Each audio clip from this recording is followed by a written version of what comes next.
Alright people, so I'm here with your Extreme Rules 2017 preview, predictions video, whatever the fuck you want to call it. And I mean, looking over this card, it really looks like a shit card. I mean, they really couldn't have picked any worse of stipulations. Before I get into the actual predictions, let's just review the stipulations of these matches. So the Bayley-Alexa Bliss match is a kendo stick on a pole match. You know, it seems like, you know, throughout Raw, they've been doing it, you know, like Bayley hits her once or Alexa hits her once with the kendo stick, and we're supposed to be satisfied with that. Like one kendo stick shot, and like Bayley's in like a fucking sling and has ice on her shoulder. I mean, it's ridiculous. It's like, oh, that's enough to satisfy the fans. One kendo stick shot. So I mean, kendo stick. I mean, it's an interesting weapon, but I mean, I would prefer a little bit more. I mean, it's like if you're just going to put a kendo stick in there and that's it, it's just like, don't even do it at all. I mean, unless they do like a million kendo stick shots or something like that, I really don't envision this being that good. Ambrose and Miz is, if Ambrose is disqualified, Miz wins. That's not a fucking stipulation. You're like, oh, you know, if, you know, Miz gets to pick the stipulation. I think that's what they said. Miz gets to pick the stipulation. This is not a fucking Extreme Rules stipulation. Hardy's and Cesaro and Sheamus is a steel cage match. Now, even with two people in a steel cage, it's a pretty confined space. And it's just like there's fencing all around. So really the things you could do are very confined. You can't really use the ropes. You know, so there's no Irish whips involved, really. So having then four people in there, I mean, I don't know. It just seems like it's a very confined space. It's like they should have just done a fucking ladder match or something like that. Or is that too extreme for the PG era? Is that too violent for the 9-year-olds watching? You know, that's like the Hardy's specialty match. They just fucking came back.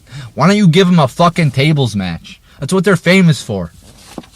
But no, it's a fucking steel cage match. Neville and Austin Aries is a submission match.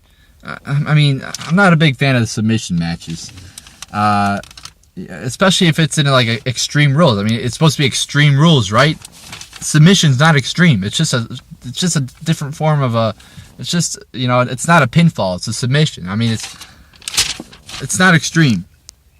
Sasha Banks, you know, Swan, you know, the mixed tag match. Not even gonna waste the time naming the participants. Mixed tag. It's again bullshit. Mixed tag matches are one of the worst matches in this company. I mean, probably the worst. I mean, just terrible. And then the last match, I will give them credit. You know, it's the Extreme Rules match. You know, there with the 5 people. That should be exciting. I'm looking. That's about the only match I'm looking forward to. So let's go through these. We got Alexa Bliss versus Bayley. You know, the whole "This Is My Life" Bayley segment last on Raw was like very weird. I mean, they had an opportunity to, you know, make fun of Bayley and mock her. I mean, there's a lot to mock there. She goes around hugging everybody. I mean, you're a wrestler, you're supposed to be tough, you're supposed to be badass, but no, Bayley, you know, goes around hugging everybody. You know, and there's a lot to mock there, but instead that segment was just very, very fucking weird. I mean, I gave him a little bit of credit because at least it wasn't just a boring 5-minute back and forth, stupid ass, boring, unoriginal promo like they usually do. But you know, it could have been a lot fucking better. I think Alexa Bliss is going to win here since she just won the belt. I really don't think it's going to be that great a match. I mean, it'll probably be like a 10-minute match, and I don't envision it being that good. I mean, Bayley's not the best wrestler in the world. I mean, she's not terrible, that's for sure, but I mean, I just don't see this being that good a match. Then we have Ambrose versus Miz. I mean, I'm pretty sure we've already seen this feud before. It seems like a recycled feud. I'm not sure on that, but I think so. I mean, the build to this match was pretty much non-existent. And I'm really not looking forward to it. It's just another fucking Intercontinental Championship feud here. I mean, it's nothing to be too excited about. Again, the stipulation is dumb as fuck. I think it'll be an alright match. But I mean, we'll see what the fuck happens here. But again, I'm not looking too forward to this match. I mean, it's just a typical WWE feud, just throwing two people to get together and saying, "Let's have a fucking match."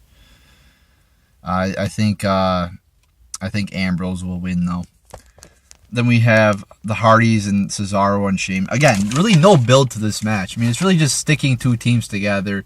You know, doing the old classic, oh, we're just going to put one member of one team versus one member of the other team and have matches on Raw for the next 3 weeks, and that's your build to the match. Again, it's just no build to this match, no storyline behind it whatsoever. It's just throwing two teams together and saying, have a fucking match. You know, pay-per-view matches should have excitement behind them. It shouldn't be just, you know, one person coming out there saying, you know, I'm going to beat you, you suck, and then the other person says the same thing. It should be excitement, you know, controversy, you know, fans getting into it. But no, I mean, it's just random-ass, boring feuds.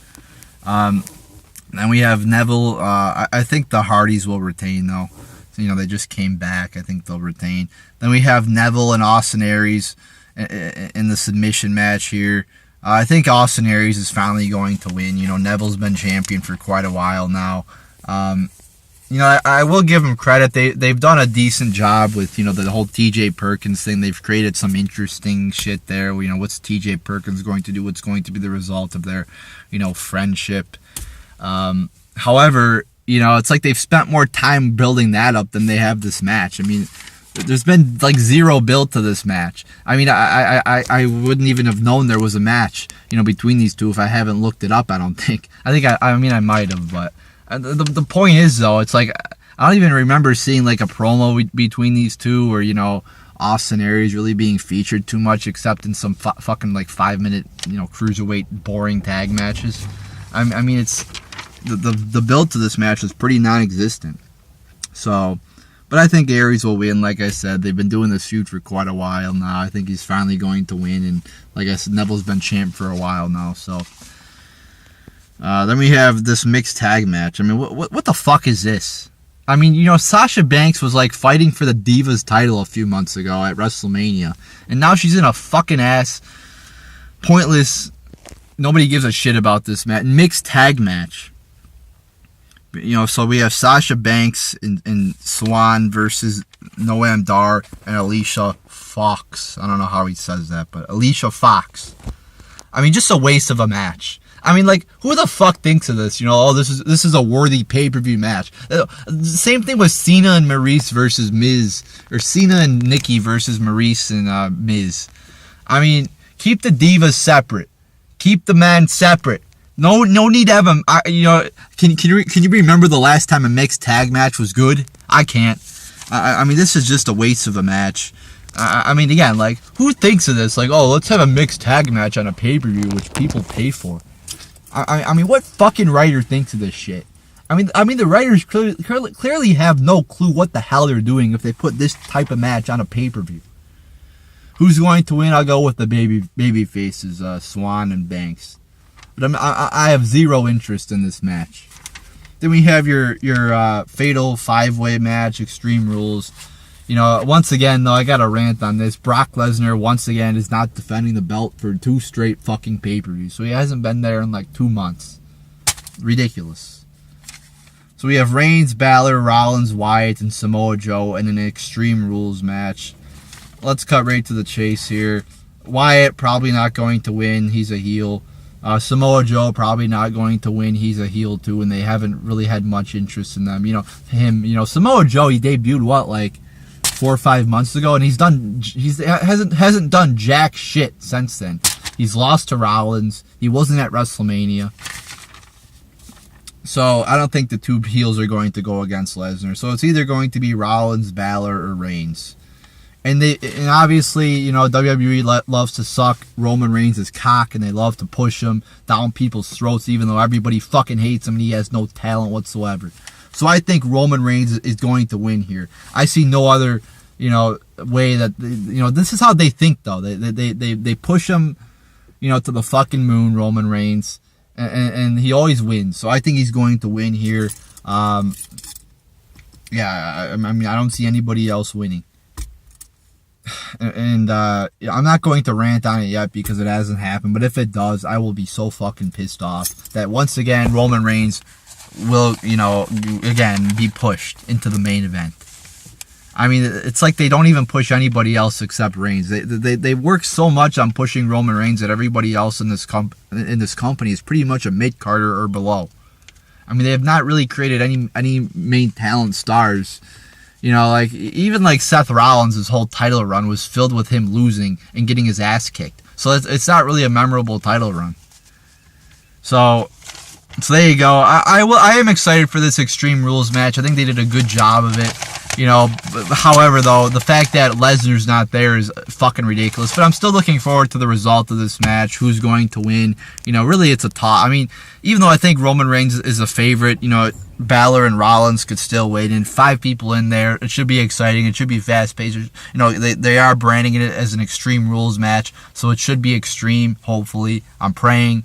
However, I don't have much faith in this company now, since really they hardly do any extreme shit anymore. I mean, you rarely see anything being used that's like you'll see it now and then, but I mean they've really toned it down. You know, probably in the past 10 years, 15, they've really toned it down.